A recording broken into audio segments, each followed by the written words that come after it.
जय हिंद प्यारे साथियों, जय भारत, जय श्री राम, राधे राधे, जय श्री कृष्णा। कैसे हैं आप लोग? उम्मीद है आप सभी लोग बहुत ही मस्त होंगे, स्वस्थ होंगे, ज़बरदस्त होंगे और भैया जी साथ ही में अपनी पढ़ाई में बहुत ही अच्छी तरीके से व्यस्त भी होंगे। तो मैं आप सभी का आपके अपने परिवार अयोध्या धाम और ट्रिकी गुरुजी में बहुत बहुत स्वागत करता हूं। जैसा कि आप सभी लोगों ने थंबनेल में देखा ही होगा भैया कि आज हमारा चैप्टर नंबर हिंदी का 5 है, जो कि है संज्ञा। बिना रटे पूरा चैप्टर आपका समाप्त हो जाएगा। आज हम लोग संज्ञा को पढ़ेंगे नए अंदाज में, एक जोरदार ट्रिक के साथ में। भैया ज़्यादा बात नहीं करते हैं, आपके शंखनाद सीरीज में आपका हिंदी का चैप्टर नंबर 5 है। इसके पहले भैया आपकी 4 चैप्टर कंप्लीट हो चुके हैं।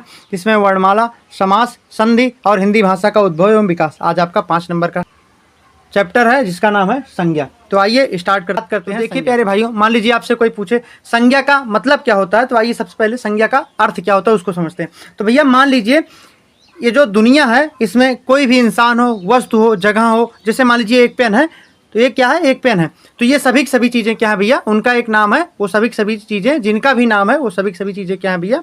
वो संज्ञा है। ठीक है, वो सभी की सभी चीज़ें क्या है? संज्ञा है। इसी प्रकार अगर मान लीजिए आपसे पूछे कि संज्ञा का संधि विच्छेद क्या होगा, तो संज्ञा का संधि विच्छेद हो जाएगा भैया सम धन ज्ञान, जहाँ पर सम का मतलब हो जाएगा सम्यक और ज्ञान का मतलब क्या हो जाएगा? ज्ञान।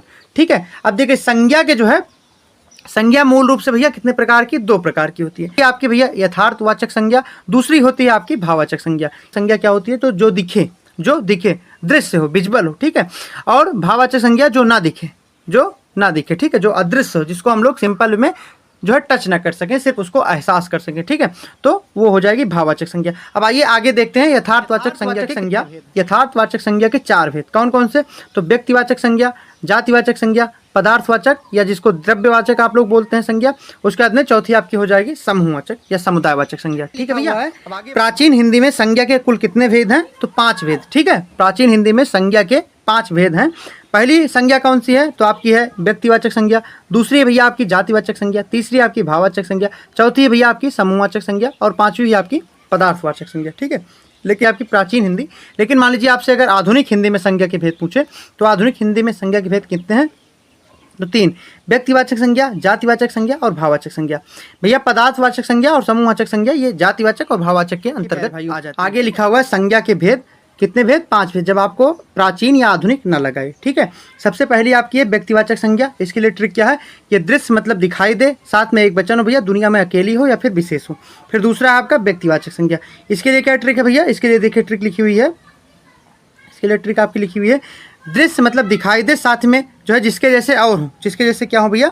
और हो। जैसे गाय कह दे तो गाय के जैसी बहुत सारी गाय, जैसे काली गाय जो है, ठीक है, देसी गाय, इस प्रकार हो जाएगा। ठीक है, इसी प्रकार भैया गुलाब कह दे तो गुलाब के जैसे बहुत सारे गुलाब हो जाएंगे। ठीक है, तो यहाँ पर क्या हो जाएगा? यहाँ पर जातिवाचक संज्ञा। फिर तीसरी आपकी है भाववाचक संज्ञा। इसके लिए क्या ट्रिक है? तो इसके लिए ट्रिक आपकी लिखी हुई है भैया, अदृश्य हो मतलब जो दिखाई ना दे, साथ में एक वचन हो जिसे हम छू ना सकें, जिसे हम भैया छू ना सके, सिर्फ एहसास कर सकें, जिसे हम जो है छू ना सके, सिर्फ एहसास कर सके। ये होती है आपकी भाववाचक संज्ञा। अब देखिए यहीं पर लिखा कि जो है बुराई क्या है? बुराई एक प्रकार की भाववाचक संज्ञा। देखिए बुराई को हम लोग छू नहीं, बुराई हो गई, ईमानदारी हो गई, इन सभी को भैया हम लोग जो है छू नहीं सकते हैं। ठीक है, इनको हम छू नहीं सकते, सिर्फ एहसास कर सकते हैं। तो बुराई जो है एक प्रकार की भाववाचक संज्ञा है। लेकिन अगर यहीं पर बुराइयां हो जाए भैया, जब भी भाववाचक संज्ञा बहुवचन में बदल जाती है, तो वहाँ पर क्या हो जाता है? जातिवाचक संज्ञा। ठीक है, तो इसको आप लोग याद रखेंगे। जब भी भैया जो है भाववाचक संज्ञा बहुवचन में बदल जाएगी, तब क्या हो जाएगी भैया?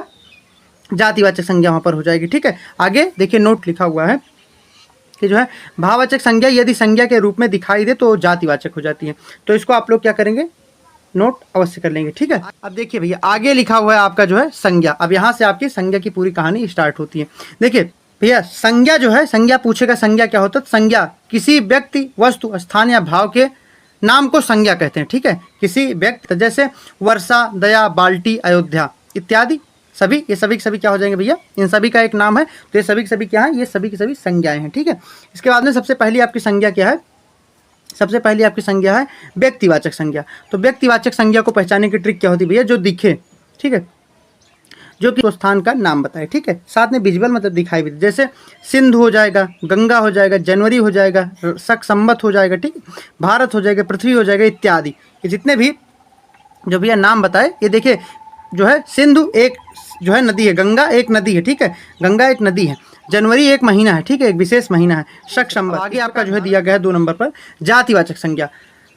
तो इसके लिए क्या इसकी परिभाषा भैया, ये किसी जाति या उपजाति को बताता है जिसके जैसे और भी हो। ठीक है, जातिवाचक संज्ञा क्या होती है भैया, ये किसी जाति या उपजाति को बताता है या जिसके जैसे और भी हो। जैसे कि भैया गाय, तो गाय की जैसी बहुत सारी गाय होती, काली गाय, ठीक है, देसी गाय से मंत्री, तो मंत्री हो जाएगा। ठीक है, स्त्री, कुर्सी, लाल गुलाब इत्यादि, ये सभी सभी क्या है भैया, ये सभी सभी जातिवाचक संज्ञा के अंतर्गत आती है। ठीक है, फिर आपका अगला भैया भाववाचक संज्ञा।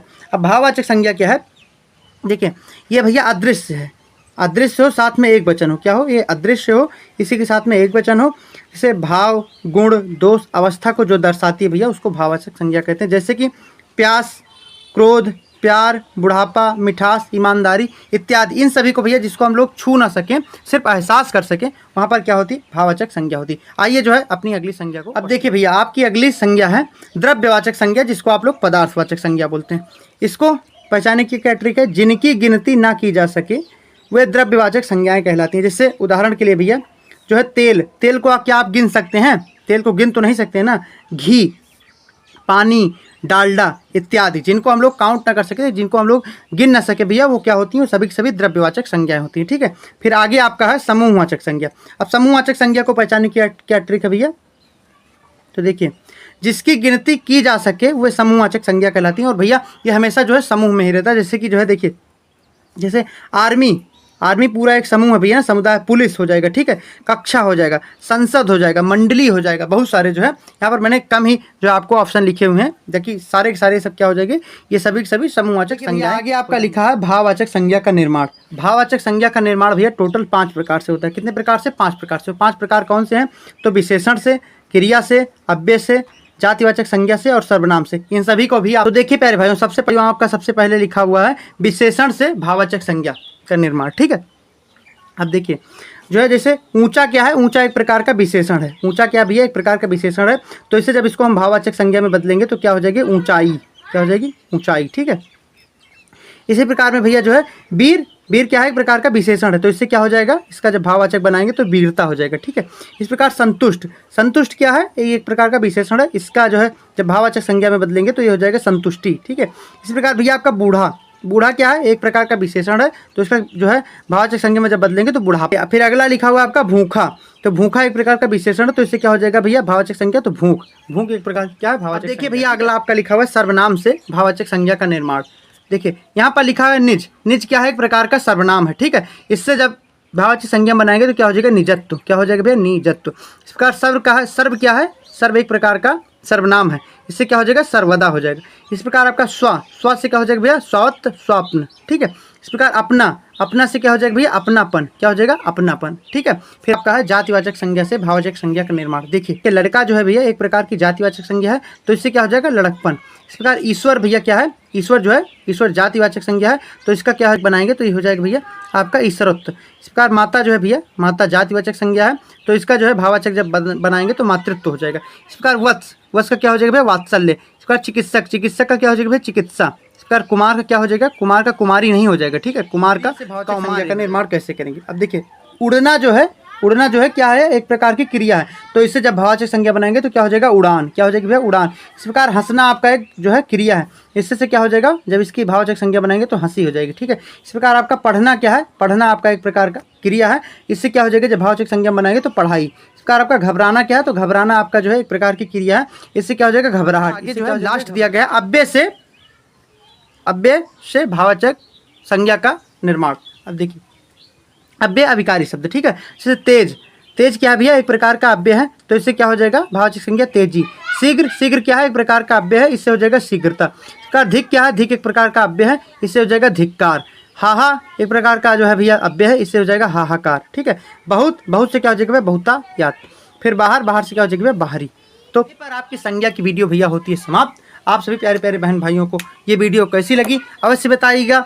साथ ही में आप सभी को भैया डिस्क्रिप्शन बॉक्स में टेलीग्राम चैनल का और व्हाट्सएप ग्रुप का लिंक मिल जाएगा, जाके उससे ज्वाइन हो जाएगा। उनमें भैया आप सभी को जो है इन सभी का PDF मिल जाता है। ठीक है, साथ ही में आप सभी को मैं जितनी भी क्लासें आपकी चल रही हैं लाइव सेशन में उन सभी को बता दूं भैया, डेली जो है सोमवार से लेके शनिवार तक मॉर्निंग में 10:30 बजे आपकी एक दिन रीजनिंग की क्लास चलती है, एक दिन मैथ का जो है, एक दिन रीजनिंग का प्रैक्टिस सेट होता है, एक दिन मैथ का प्रैक्टिस सेट होता है। साथ ही में एक दिन GK GS का कोई स्पेशल टॉपिक होता है जिसको हम लोग ट्रिक से पढ़ते हैं। टॉपिक आप बताते हैं, मैं उसको ट्रिक से आप सभी को याद करवाता हूँ। साथ ही भैया सोमवार से शनिवार तक दोपहर में 3 बजे आपकी जीके जीएस की रामबाण क्लास 5100 प्रश्नों की श्रृंखला चल रही है, जो कि आप सभी लोग जानते ही हैं। इसी के साथ में 3 दिन भैया आपका जो है सोमवार, मंगलवार, बुधवार हिंदी का चैप्टर वाइज प्रैक्टिस सेट होता है। जैसे कि जो चैप्टर मैं आपको यूट्यूब पर पढ़ा देता हूँ उसका फिर मैं वहाँ पर प्रैक्टिस सेट करवा देता हूँ, ठीक है। 3 दिन, उसके बाद 3 दिन आपकी साइंस स्पेशल की क्लास चलती है, जो कि रेलवे के एग्जाम के लिए काफ़ी जो है वो रामबाण साबित होगी, जिसमें आपको बृहस्पतिवार को बायोलॉजी क्लास मिलती है शाम को 6:30 बजे, शुक्रवार को आपकी फिजिक्स क्लास मिलती है, शनिवार को आपकी केमिस्ट्री की क्लास मिलती है, ठीक है भैया। इसी के साथ में संडे के दिन हम लोग जो है एक मैराथन प्रैक्टिस सेट करते हैं, जिसमें आपका Hindi, reasoning, math, GK GS और साइंस सब कुछ इंक्लूड रहता है भैया, जिसकी टाइमिंग है मॉर्निंग में 11 बजे, लगभग 3 से 4 घंटे का प्रैक्टिस सेट होता है। तो यही सारी टाइमिंग है। साथ ही में मैं 1-2 दिन में भैया आप सभी के लिए जो है रात में 9 बजे एक सेपरेट श्रृंखला लेके आने वाला हूँ 1100 प्रश्नों की, जिसमें हम लोग एक दिन पॉलिटी के प्रश्न करेंगे, एक दिन इको के, एक दिन जो है भैया ज्योग्राफी के, एक दिन आपके हिस्ट्री के, एक दिन स्टैटिक के। इसी तरीके से आपकी सारी कक्षाएं चल रही हैं और यही सारा शेड्यूल है भैया, जो कि आपके साथ डिस्कस कर दिया गया। तो आप सभी प्यारे प्यारे बहन भाइयों को एक क्लास कैसी लगी अवश्य बताइएगा। साथ ही में कोई आपके डाउट रह गए होंगे तो कमेंट बॉक्स में बता दीजिएगा। मिलते हैं आप सभी से नेक्स्ट वीडियो में, तब तक के लिए जय हिंद, जय भारत, जय श्री राम, राधे राधे।